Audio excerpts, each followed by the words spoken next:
नमस्कार मित्रों, गुलचक्र की यूट्यूब चैनल पे आप लोगों का स्वागत है। मेरा नाम है नवीन कुमार। इंडियन पॉलिटी का क्लास पूरा डिटेल से चल रहा है, रेगुलर चल रहा है। तबीयत नहीं सही है फिर भी चल रहा है, ठीक है ना। खैर, संघ एवं राज्य क्षेत्र का टॉपिक चल रहा है और संघ एवं राज्य क्षेत्र में आर्टिकल 1 हमने पूरा डिटेल से डिस्कस कर दिया है, ठीक है ना। उसके 3 पार्टों को डिटेल से डिस्कस किया, जिसमें इंडिया और भारत के नामों का जिक्र किया गया है और इसके अलावा यूनियन शब्द का प्रयोग किया गया है। और हमने बताया कि जो यूनियन है वो राज्यों के संघ को कहा जाता है। और लगे हाथ हमने ये राज्य क्षेत्र को भी बताया कि राज्य क्षेत्र क्यों यूनियन के कॉन्सेप्ट से बड़ा है, संघ से बड़ा है, ठीक है। फिलहाल जा करके पिछला वाला वीडियो देखेंगे, आपको ज़्यादा समझ में आएगा। इसके अलावा हमने तुलना भी थोड़ा सा की है फेडरल को लेकर के। फेडरल चूंकि संघ जो शब्द होता है वो भारत के संविधान में यूनियन के रूप में यूज किया गया है, और वही संघ जो हिंदी इंग्लिश इसकी फेडरल होती है, ये फेडरल शब्द अमेरिका के संविधान में यूज किया गया है। तो क्या कुछ अंतर होता है, इसको समझेंगे। और लगे हाथ यह समझेंगे कि क्या ये जो फेडरल है अमेरिका का, इसमें 50 स्टेट है, कोई राज्य चाहे तो अलग हो सकते हैं या फिर नहीं हो सकते हैं, जैसी सारी बातें करेंगे, ठीक है ना। तो एक केस आया था, टेक्सास प्रांत है वहाँ का, वो अलग होना चाह रहा था। तो टेक्सास बनाम व्हाइट केस आता है सुप्रीम कोर्ट का 1869 में, अमेरिकी सुप्रीम कोर्ट। तो यहाँ पर थोड़ा सा पढ़ते हैं, समझते हैं। अमेरिका अविनाशी संघ है, मतलब कि अमेरिका क्या है, अविनाशी संघ, जिसका विनाश नहीं हो सकता, ठीक है। क्योंकि अमेरिका का जो कॉन्स्टिट्यूशन है, उस कॉन्स्टिट्यूशन में किसी भी भाग अनुच्छेद, किसी भी क्षेत्र में किसी भी जो है पार्ट में यह नहीं कहा गया है कि कोई प्रांत चाहे तो अलग हो सकता है और कोई भी राज्य इससे अलग नहीं हो सकता, ठीक है ना। दो स्थितियों में फेडरल राज्य फेडरल से अलग हो सकते हैं। अमेरिकी ये सुप्रीम कोर्ट बोल रहा है कि दो स्थितियों में अगर दो कंडीशंस के आधार पर कोई राज्य फेडरल से अलग हो सकता है। पहली कंडीशन क्या है कि कांग्रेस के 3/4 सदस्यों के साथ 3/4 राज्यों की भी सहमति हो। मतलब कि इनका यह कहना है कि हमारे यहाँ जैसे संसद है ना, वैसे वहाँ कांग्रेस है, तो कांग्रेस के 3/4 सदस्यों की सहमति हो, और प्लस प्लस प्लस जो है वहां पर टोटल 50 स्टेट है, 50 स्टेट का 3/4 आप निकालोगे तो लगभग 38, तो 38 जो है राज्यों की सहमति भी हो, सो अलग हो सकता है। या फिर उस राज्य के कारण गृह युद्ध अमेरिका में छिड़ जाए तो अलग हो सकता है, ठीक है ना। तो दो कंडीशन के आधार पे अब यहाँ भी समझना जरा, थोड़ा सा हम अंतर देख लेते हैं यूनियन और फेडरल को लेकर के। यूनियन क्या होता है, हमने बताया कि यूनियन की जो कल्पना की गई है ये मानव के शरीर से कल्पना की गई है, ठीक है ना, मानव के शरीर से कल्पना की गई है। और जो राज्य होते हैं उन्हीं राज्यों के समूह को हम क्या कहते हैं, यूनियन। और जो राज्य होते हैं वो राज्य शरीर के अंग होते हैं। तो जिस प्रकार शरीर के अंग अलग नहीं हो सकते शरीर से, उसी प्रकार यूनियन से राज्य अलग नहीं हो सकते, ठीक है ना। तो ये क्या है, किसी समझौते का परिणाम नहीं है। कौन, यूनियन, ये भी किसी समझौते का परिणाम नहीं है। ध्यान दीजिएगा, पहला वाला वीडियो देखिए आप, उसमें हमने बताया था कि कौन फेडरल जो होता है, एक कौन फेडरल जो था यह समझौते का परिणाम था। लेकिन 1787 में जो फिलाडेल्फिया समिट होता है और संविधान का निर्माण किया जाता है, इस संविधान के निर्माण के पश्चात जो कौन फेडरल थी इसकी शक्तियां बढ़ा दी गई, और कौन फेडरल से फिर क्या हो गया, एक फेडरल हो गया। तो फेडरल में किसी समझौते का परिणाम यह भी अब नहीं है, ठीक है ना। संघ से अलग होने का अधिकार राज्यों को नहीं है, किसमें, भारत में, यूनियन में। यहां पे कह रहा है कि शर्तों के आधार पर, शर्त कैसी, जो टेक्सास बनाम व्हाइट केस में आया था, ये दोनों शर्त। तो शर्तों के आधार पर कोई प्रांत चाहे तो अलग हो सकता है, ठीक है ना। तो यहां पर देखिए तीसरा नंबर, यहां पर यूनियन में कि संघ बिना राज्यों की अनुमति से राज्यों का विभाजन कर सकती है। यहां पर संघ को पावर, संसद को पावर पूरी है, ठीक है। लेकिन यहां पर राज्यों की अनुमति काफी अनिवार्य हो जाती है। यहां पर विभाजन या दो राज्यों का निर्माण, सीमा परिवर्तन, नाम परिवर्तन वगैरह करना बड़ा कठिन हो जाता है केंद्र के लिए, ठीक है ना, कि जब तक राज्य अनुमति ना दे। अवशिष्ट शक्तियां भारत में, मतलब यूनियन में, केंद्र के पास, और अमेरिका में फेडरल में किसके पास होती हैं, राज्यों के पास होती हैं। ऐसे ही राज्यों में राज्यों की स्वायत्तता कम होती है। हमारे यहाँ राज्यों की स्वायत्तता कम है ना, केंद्र ज़्यादा मजबूत है। तो यहाँ पे कह सकते हैं कि हमारे यहाँ केंद्र ज़्यादा मजबूत है और यहाँ राज्यों की स्वायत्तता ज़्यादा, मतलब राज्य मजबूत ज़्यादा है, ठीक है। तो एक कुछ हमने अंतर देखा। अब आते हैं हम लोग नेक्स्ट पे, ध्यान से आप सुनिएगा। अनुच्छेद 2 और अनुच्छेद 3, इनको लेकर के कंफ्यूजन होता है कि 2 में क्या है, 3 में क्या है। तो देखिए जरा, 2 क्या है इसको पहले समझते हैं, उसके बाद 3 समझेंगे। ये अपना राज्य क्षेत्र है, ठीक है ना, भारत का ये राज्य क्षेत्र है, ठीक। हम बात वही करेंगे जो भारत के राज्य क्षेत्र के बाहर के क्षेत्र होंगे, जो भारत के राज्य क्षेत्र के बाहर के क्षेत्र होंगे, जैसे नेपाल, भूटान, बलूचिस्तान, और या तो किसी समय एक ऐसा क्षेत्र जो भारत के मुख्य भूमि का तो हिस्सा रहा लेकिन उस पर दूसरी शक्तियों का अधिकार रहा। ऐसे क्षेत्रों को जब भारत में शामिल करने की बात आएगी तो वो आर्टिकल 2 का पार्ट होगा। अब समझना जरा, एग्जाम्पल से भी बताते हैं। यहाँ पे कह रहा है कि संसद विधि द्वारा कुछ शर्तों, मतलब कि कुछ कंडीशंस के और कुछ निर्बंधनों, रेस्ट्रिक्शन के आधार पर, जिसे वो ठीक समझे, संघ में नए राज्यों का प्रवेश दे सकती है। इसको ध्यान में रखिएगा, संघ में नए राज्यों का प्रवेश, यहाँ पे प्रवेश शब्द जुड़ा है, मतलब भारत में नए राज्यों का प्रवेश दे सकती है। जैसे बलूचिस्तान वाला क्षेत्र हमको लेना है ना, अगर ये बलूचिस्तान में आता है तो भारत के राज्य क्षेत्र में ये प्रवेश करेगा, मतलब भारत के राज्य क्षेत्र का नया एक हिस्सा जुड़ने वाला है। ठीक है। अब यहाँ पे एक चीज हम ये समझते हैं कि अगर भारत के राज्य क्षेत्र के भीतर जो वर्तमान स्थिति है, जैसे यूपी, अब यूपी को अगर दो भागों में डिवाइड करना है तो यहाँ पर अनुच्छेद 3 होगा लागू। ठीक है ना, कि मतलब कि भारत के राज्य क्षेत्र के भीतर नाम परिवर्तन, सीमा परिवर्तन, नए राज्यों की स्थापना, राज्यों का क्षेत्र बढ़ाया घटाया जाना वगैरह वगैरह, ये जो है क्या होगा, अनुच्छेद 3 का पार्ट। मतलब सीधा सा है मेरे प्यारे भाई, ये जो भारत है ना, इस भारत के राज्य क्षेत्र के भीतर अगर कोई काम हो रहा है तो क्या होगा, अनुच्छेद 3 का पार्ट। लेकिन भारत के राज्य क्षेत्र में कोई चीजें शामिल की जा रही हैं बाहर से, ठीक है ना, तो वो क्या होगा, अनुच्छेद 2 का पार्ट। समझना जरा, भारत को आज़ादी जब मिली तो दादर नागर हवेली, दमन दीव, गोवा, पुदुचेरी, ये सब जो है यूरोपीय मतलब कि जो है, जैसे अगर आप कहें कि दादर नागर हवेली, दमन दीव, गोवा, ये पुर्तगालियों के अधिकार क्षेत्र में थे आज़ादी के बाद भी। ऐसे पुदुचेरी, ऐसे चंद्रनगर, माहे, एनम, कराईकल वगैरह ये फ्रांस के अधिकार क्षेत्र में थे। ठीक है ना। लेकिन जब हम किसी दूसरी अथॉरिटी के, किसी दूसरी सरकार के अधीन ये सब क्षेत्र हैं, अब जब हम इनको लेंगे और अपने राज्य क्षेत्र का हिस्सा बनाएंगे तो ये आर्टिकल 2 का पार्ट होगा। जैसे सिक्किम में चोंग्याल वंश का शासन था, रजवाड़े का शासन था, राजे महाराजे का। लेकिन जब इसको हमने शामिल किया, जब हम इसको बाहर से शामिल करेंगे, अपने राज्य क्षेत्र का हिस्सा बनाएंगे तो आर्टिकल 2 का पार्ट।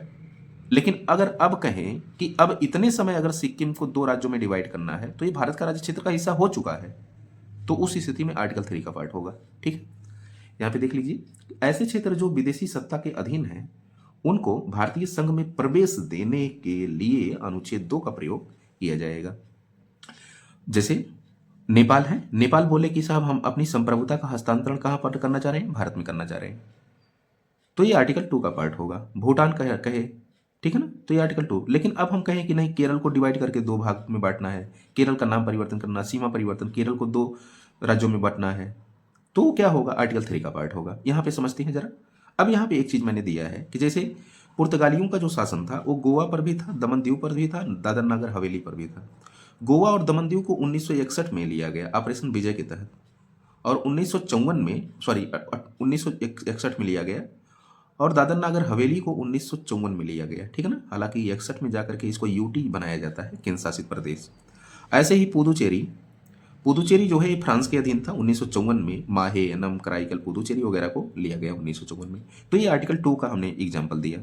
ऐसे एज इट इज आप सिक्किम को देखोगे तो यहाँ चोंग्याल वंश का शासन था, तो ये बाहरी सत्ता इस पर थी ना, भले राज्य की थी, किसी रजवाड़े की थी, लेकिन बाहरी क्षेत्र था ना। जब हमने इसको भारत के राज्य क्षेत्र में शामिल किया, आर्टिकल 2 का पार्ट कैसे शामिल किया, 35वां संविधान संशोधन अधिनियम 1974, तो इसको सह राज्य का दर्जा दिया। एक अनुच्छेद हमने जोड़ा था 2A, और फिर 36वां संविधान संशोधन अधिनियम 1975 ला करके इसी 2A को जब हम समाप्त कर देते हैं तो ये सह शब्द समाप्त हो जाता है, केवल क्या बचता है, राज्य, तो पूर्ण राज्य के रूप में आ जाता है 36वां संविधान संशोधन के तहत।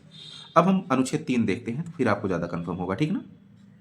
अनुच्छेद 3, संसद को यह अधिकार दिया गया है कि वह संसद भारतीय राज्य क्षेत्र के भीतर, ये है ना भारतीय राज्य क्षेत्र, अब देखिए कि जितना भी 28 राज्य और 8 केंद्र शासित प्रदेश है वो भारतीय राज्य है। ठीक है।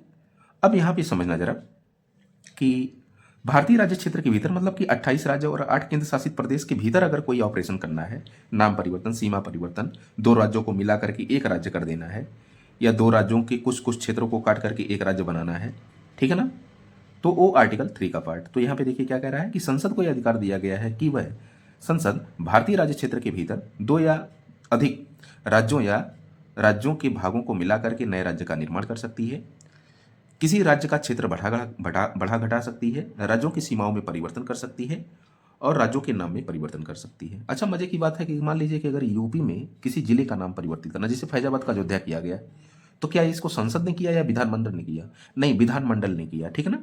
तो जब किसी राज्य के स्टेट की बात होती है और उसके जो है भीतर की बात होती है, तो वो जो है आपका नाम परिवर्तन वगैरह राज्य की विधानमंडल करती है। ठीक है। आते हैं नेक्स्ट, हम लोग यहाँ पे समझते हैं संविधान संशोधन।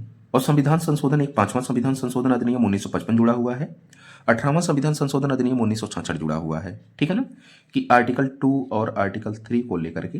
ठीक है, तो काफ़ी इंपॉर्टेंट ये है, तो यहाँ पर समझना जरा। जो संविधान का 5वां संविधान संशोधन अधिनियम 1955 है, ये क्या कहता है कि 2 बातें कहता है कि राज्य के गठन की प्रक्रिया में प्रभावित होने वाले राज्य, जैसे मान लीजिए कि उत्तर प्रदेश को विभाजित करके दो राज्य बनाना है, ए और बी, तो प्रभावित कौन होगा? यूपी होगा। तो प्रभावित होने वाले राज्यों के राय मांगने के प्रावधान किए गए हैं, किसमें? ए। यूपी पीसीएस में एक बार यहां से क्वेश्चन आया है, यूपी पीसीएस में। राष्ट्रपति, दो बात इसमें है क्या, कि राष्ट्रपति की सिफारिश के बिना अनुच्छेद 3 से संबंधित विधेयक संसद में पेश नहीं किया जाएगा।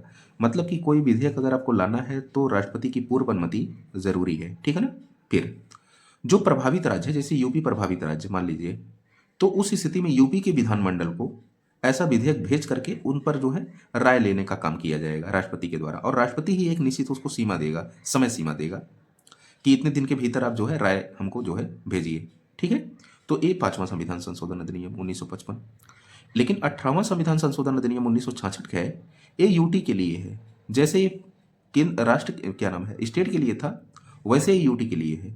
लेकिन यहाँ पर राष्ट्रपति बाध्यकारी नहीं है कि प्रभावित राज्य के पास वो जो है ये विधेयक वगैरह भेजे राय के लिए, ठीक है ना। तो यहाँ पर बाध्यकारी नहीं है, ठीक है। तो ये आपका था। आते हैं चौथा वाला देख लेते हैं, फिर बंद करते हैं क्लास।